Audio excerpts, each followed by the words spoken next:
Yeah, so moving along, how can we identify if something has become a kind of slippery slope for us? Is it obvious or could it be difficult to see at times? I Yeah, guess I can get started into that. totally. I like for me, it's finding behaviors that slide me into the matrix of addiction or really our pattern of addiction. And so if it is YouTube, that leads to then, because for me, it usually started with social media. And, then I got off for social media for a while, and then I got back on. And then this is a timely episode because it's like, well, I'm evaluating that social media isn't actually healthy for me. And so needing to get back off of it. But knowing that it started with that, if there are behaviors that end up on a more consistent basis sliding me to the top end of my matrix of addiction, that's a slippery slope. That's one that I need to be really, really careful and avoid and put either guardrails around or protection, like internet protection, whatever it may be. I think that that's what's really important because as it slides me into that, what's kind of funny, and I've experienced this, is that I start to actually feel shame about those behaviors even though they may not be like relapse itself. It's like I find like I want to be secretive about like how much I've been on YouTube. And maybe I'm just watching, the Manning cast, on ESPN, like a recap of them doing Monday Night Football. Like there's nothing bad about that whatsoever. But if I start to feel like I need to be secretive and I'm starting to feel shame and I want to keep this to myself, like that for me has become a really good indicator of, okay, this is something I need to be much more careful with and is a slippery slope because if I'm not paying attention, it's going to put me back into my pattern of addiction, which then over time can lead to relapse. Yeah. Yeah, something I hear you saying there in these answers is like a good activity done at a bad time could be part of our slippery slope. So Mhm. maybe watching the Manning cast on YouTube is fine, but if you're doing it when your wife is expected you're hanging out with the kids Yeah. or Yeah. when you're at work or something like that, not great. For Yeah. me, going for a run, that can be a good activity. But if I'm doing it intentionally to avoid responsibility at home or not to interact with my family, like a good activity done at a bad time Right. can definitely be part of the slippery slope. I think these can be hard to identify because sometimes they are, I think almost all of the things we're describing in and of themselves are not bad, wicked, or evil. They're just behaviors. And in many contexts can have good outcomes or good roles in someone's life.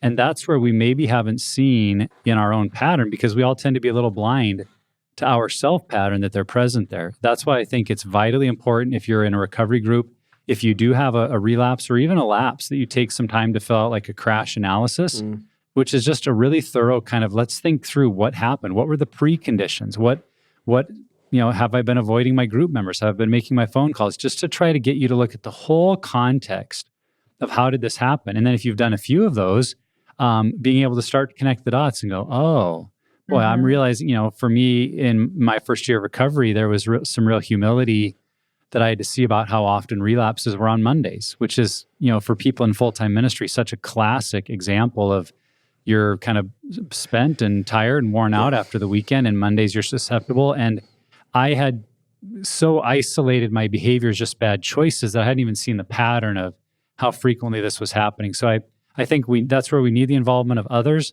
One other tool I think that it's been helpful for people is to just try working backwards through a relapse or anywhere that you feel like you've gotten down into exhausted or just a place emotionally you don't want to be. It's kind of like, well, what happened before that? Yep. And asking, okay, so you saw, well, what happened before that? Yeah. And what about before that? And maybe you start to realize that the instance that happened is tension in my family that makes me go into my bedroom and isolate on my phone. And then I'm on social media or fantasy sports. And then I'm taking the next step to inappropriate websites. Well, the starting point was actually tension with my family and escaping to my bedroom or the bathroom with my smartphone. Right. And then you go, oh, okay.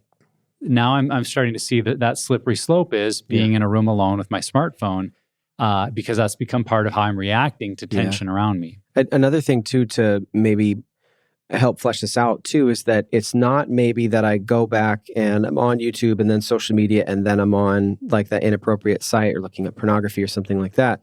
It could also look like I go back and I'm looking at YouTube and then I end up on social media and then I go back out to see my family. But then later that pattern's already started and it could be hours later, it could be the next day or next, few days in the week. That pattern didn't just stop. Like unless I address and try to, process that with somebody, that pattern's still going. And so maybe it doesn't happen in that moment, but relapse definitely is still something that could happen.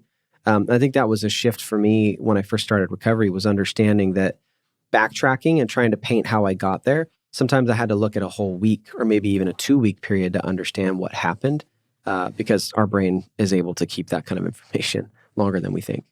Yeah. And I know for me, especially when I was single for several years, when I was living with the boys, being lonely was for sure like a slippery slope for me. Now I know that. I didn't know that then. It's like playing the whack a mole addiction game back then. But if I would have known, then I would have known I need a lot of interaction so that I'm fulfilled, like emotionally and Hmm. relationally with people. And so there's so much we can do. I just remember in those years, just like I have like tear soaked journals of like, why am I like this? Why am I so angry? Why am I?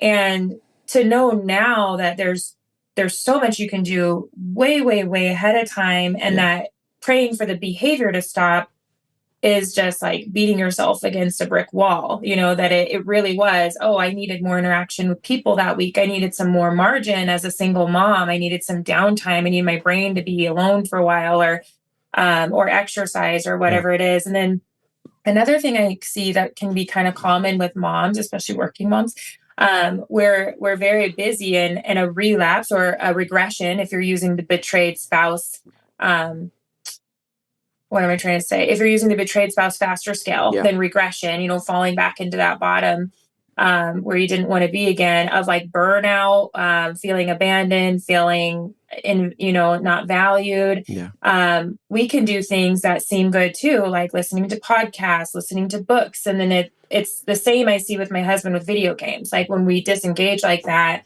it's not always a sexual relapse, but sometimes you unplug your podcast, or your book that you're listening to because your family needs something, and your 6-year-old is asking you a normal question, and then you like shoot him with daggers, and Yeah. it causes us to keep in these cycles. And so that's why I think it's really good we're talking about this episode, that it can be good things. The same thing that's self-care can Mm. end up being a slippery slope for us if we're in a Yeah. bad mental health, Yeah. space. So